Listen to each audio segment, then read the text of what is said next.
जय हिंद। आज हम मौलिक अधिकारों को कवर करेंगे जो वनडे एग्जाम के लिए हेल्पफुल होगा। तो चलिए शुरू करते हैं। आज हम भारतीय संविधान के एक बहुत ही महत्वपूर्ण हिस्से यानी मौलिक अधिकारों को समझने जा रहे हैं।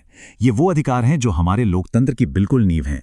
और आज हमारा खास फोकस रहेगा समानता के अधिकार पर, यानी कि अनुच्छेद 14 से लेकर 18 तक। चलिए इसे एक एक करके विस्तार से समझते हैं। तो समानता का अधिकार, जैसा कि नाम से ही जाहिर है, बराबरी की बात करता है।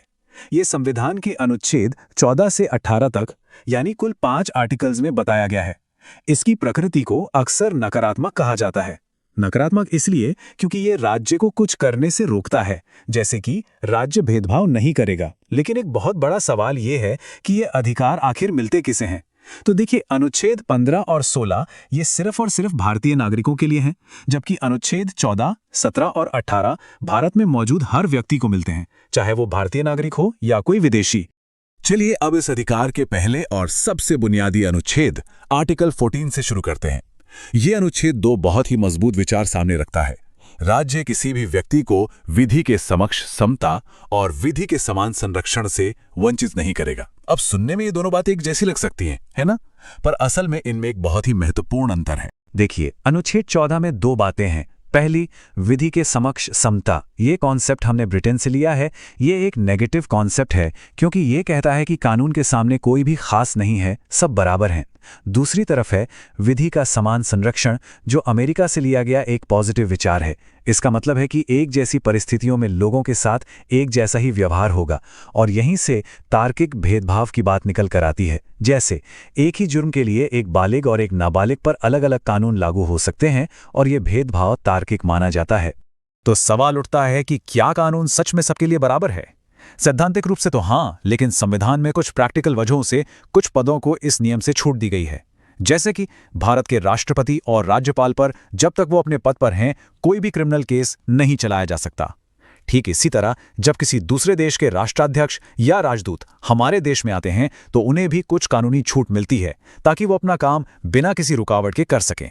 जहां अनुच्छेद 14 समानता का एक सामान्य सिद्धांत देता है, वहीं अनुच्छेद 15 इस बात को और भी ज्यादा साफ करता है कि किन खास आधारों पर भेदभाव करना पूरी तरह से मना है।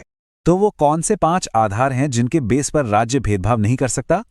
ये हैं धर्म, मूलवंश, जाति, लिंग और जन्मस्थान।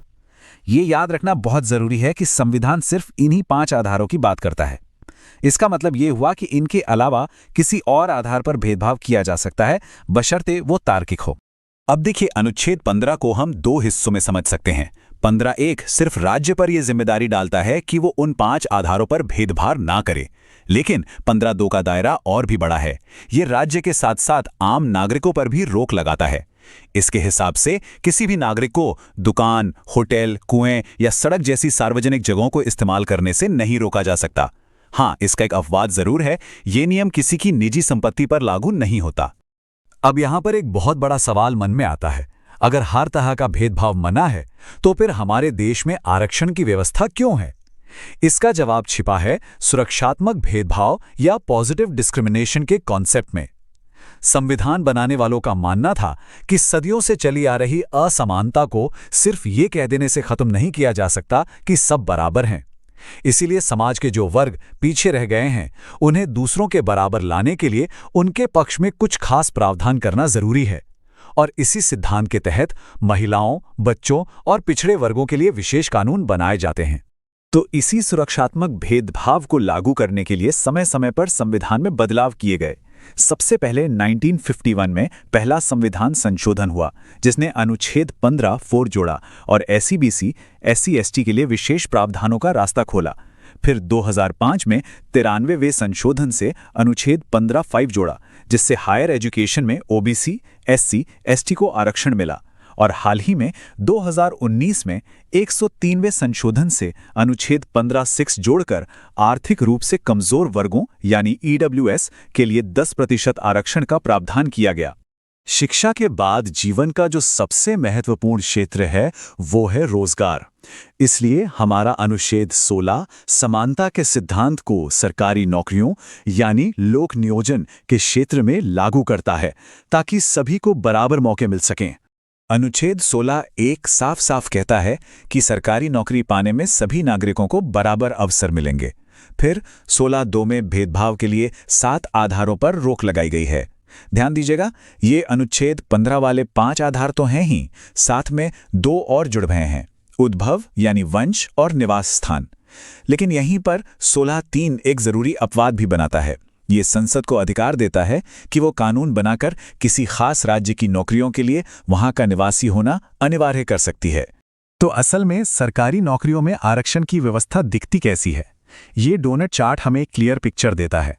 जैसा कि हम देख सकते हैं, लगभग 50.5% सीटें सामान्य वर्ग के लिए हैं, जबकि 27% ओबीसी, 15% एससी और 7.5% एसटी समुदायों के लिए आरक्षित की गई हैं, ताकि सरकारी नौकरियों में उनका भी सही प्रतिनिधित्व हो सके। ओबीसी आरक्षण से जुड़ा एक बहुत ही जरूरी कॉन्सेप्ट है क्रीमी लेयर का। जैसा कि इस टेबल में देख सकते हैं, ये सिर्फ ओबीसी पर लागू होता है, एससी एसटी पर नहीं। इसका सीधा सा मतलब है कि ओबीसी समुदाय के जो लोग सामाजिक और आर्थिक रूप से आगे बढ़ चुके हैं, उन्हें आरक्षण का लाभ नहीं मिलेगा। फिलहाल इसकी शर्त है कि परिवार की सालाना आय 8 लाख रुपए से ज्यादा नहीं होनी चाहिए। ये व्यवस्था रामानंदन समिति की 1993 की रिपोर्ट पर आधारित है। अनुच्छेद 16 में समय के साथ कुछ और भी जरूरी बातें जोड़ी गईं। 16(4)(a) एससी एसटी वर्ग को प्रमोशन में आरक्षण देता है। 16(4)(b) कैरी फॉरवर्ड का नियम लाता है, यानी अगर आरक्षित सीटें एक साल में नहीं भरती तो उन्हें अगले साल के लिए आगे ले जाया जा सकता है। 16(5) कहता है कि किसी धार्मिक संस्था में उसी धर्म के व्यक्ति को नौकरी दी जा सकती है। और सबसे नया है 16(6), जो ईडब्ल्यूएस श्रेणी को नौकरियों में 10% आरक्षण देता है। चलिए अब हम समानता के अधिकार के आखिरी 2 अनुच्छेदों पर आते हैं, अनुच्छेद 17 और 18। ये कानून से ज्यादा सामाजिक समानता की बात करते हैं और समाज में सदियों से चली आ रही गलत प्रथाओं को खत्म करने का लक्ष्य रखते हैं। अनुच्छेद 17 अस्पृश्यता यानी छुआछूत का पूरी तरह से अंत करता है। लेकिन यहां एक बहुत ही हैरान करने वाली बात है, और वो ये कि अस्पृश्यता शब्द को खुद संविधान में कहीं भी डिफाइन नहीं किया गया है। तो फिर इसका मतलब क्या है? इसके लिए हमें अदालतों की व्याख्या देखनी होगी। मद्रास हाईकोर्ट के मुताबिक इसका मतलब सिर्फ किसी को छूने से नहीं है, बल्कि जन्म के आधार पर कुछ जातियों का सामाजिक बहिष्कार करने से है। अब इस अनुच्छेद को जमीन पर लागू करने के लिए संसद ने कानून भी बनाए। 1955 में अस्पृश्यता निवारण अधिनियम पास किया गया और बाद में 1976 में इसका नाम बदलकर नागरिक अधिकार संरक्षण अधिनियम यानी सिविल राइट्स प्रोटेक्शन एक्ट कर दिया गया। अब आते हैं अनुच्छेद 18 पर, जो सामाजिक बराबरी की दिशा में एक और बहुत बड़ा कदम है। ये उपाधियों यानी टाइटल्स का अंत करता है। इसका मतलब है कि राज्य किसी को भी वंशानुगत टाइटल्स जैसे राजा, महाराजा, राय बहादुर या नवाब नहीं दे सकता। हालांकि इसके 2 साफ साफ अपवाद हैं, सेना और शिक्षा। इन क्षेत्रों में जो उपाधियां दी जाती हैं, जैसे जनरल या डॉक्टर, वो मान्य हैं क्योंकि वो किसी के वंश पर नहीं बल्कि उसकी योग्यता और मेहनत पर आधारित होती हैं।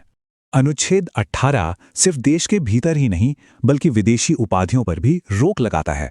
कोई भी भारतीय नागरिक भारत के राष्ट्रपति की इजाजत के बिना किसी दूसरे देश से कोई उपाधि नहीं ले सकता। ये प्रावधान हमारे देश की संप्रभुता और सम्मान को बनाए रखने के लिए बहुत जरूरी है। अब एक सवाल ये उठा कि जो राष्ट्रीय पुरस्कार हैं, जैसे भारत रत्न, पद्म विभूषण, क्या ये भी उपाधि माने जाएंगे? इस पर बालाजी राघवन बनाम भारत संघ 1996 के केस में सुप्रीम कोर्ट ने स्थिति को बिल्कुल साफ कर दिया। कोर्ट ने कहा कि ये पुरस्कार व्यक्ति की मेरिट पर दिए जाते हैं, ये वंशानुगत नहीं है, इसलिए ये उपाधियां यानी टाइटल्स नहीं हैं, बल्कि ये अलंकरण यानी डेकोरेशंस हैं। लेकिन इनका इस्तेमाल नाम के आगे या पीछे यानी प्रीफिक्स या सफिक्स के तौर पर नहीं किया जा सकता। तो चलिए, अब तक हमने जो कुछ भी सीखा उसे एग्जाम के नजरिए से जो सबसे जरूरी संशोधन और समितियां हैं उनके जरिए फटाफट से रिवाइज कर लेते हैं। आइए इस टेबल पर एक तेज नजर डालते हैं। याद रखिए, पहला संशोधन 1951 विशेष प्रावधानों से जुड़ा था। 77वां संशोधन 1995 प्रमोशन में आरक्षण लेकर आया। 81वां संशोधन 2000 बैकलॉग का सिद्धांत लेकर आया। 93वां 2005 शिक्षण संस्थानों में आरक्षण के लिए था। और सबसे हाल का 130वां संशोधन 2019 ईडब्ल्यूएस को 10% आरक्षण देता है। और अब जल्दी से कुछ महत्वपूर्ण समितियों और केसों को दोहरा लेते हैं। रामनंदन समिति का नाम क्रीमी लेयर से जुड़ा है। सिन्हो आयोग की सिफारिश पर ईडब्ल्यूएस आरक्षण आया। मद्रास उच्च न्यायालय ने अस्पृश्यता की व्याख्या की और बालाजी राघवन केस ने राष्ट्रीय पुरस्कारों को उपाधि नहीं बल्कि अलंकरण बताया। तो ये था समानता के अधिकार का एक पूरा विश्लेषण। जाते जाते एक सवाल है जिस पर जरूर सोचिएगा, एक विविध समाज के लिए समानता का कौन सा सिद्धांत ज्यादा जरूरी है, विधि के समक्ष समता या विधियों का समान संरक्षण? इसके आगे हम नेक्स्ट वीडियो में कवर करेंगे। तब तक के लिए लाइक, शेयर एंड सब्सक्राइब।